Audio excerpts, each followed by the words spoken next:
തമിഴ്നാട്ടിലെ കൊടുങ്കുറ്റവാളി സംഘം ഇടുക്കിയിൽ അറസ്റ്റിൽ. നിരവധി ഹൈവേ മോഷണ കേസുകളിൽ പ്രതികളായ കൊസവപ്പെട്ടി ഗണേശനും സംഘവുമാണ് അറസ്റ്റിലായത്. മോഷണം ലക്ഷ്യം വെച്ച ഓമിനി വാനിൽ കറങ്ങുന്നതിനിടെയാണ് കമ്പംമെട്ട് പോലീസ് ഇവരെ പിടികൂടിയത്.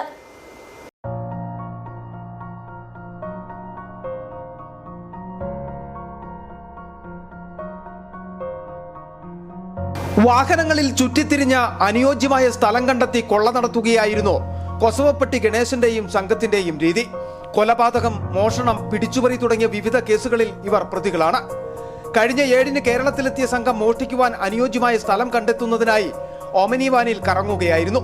ഇതിനിടയിലാണ് കമ്പംമെട്ട് പോലീസിന്റെ വാഹന പരിശോധനയ്ക്കിടെ ഇവർ പിടിയിലായത്.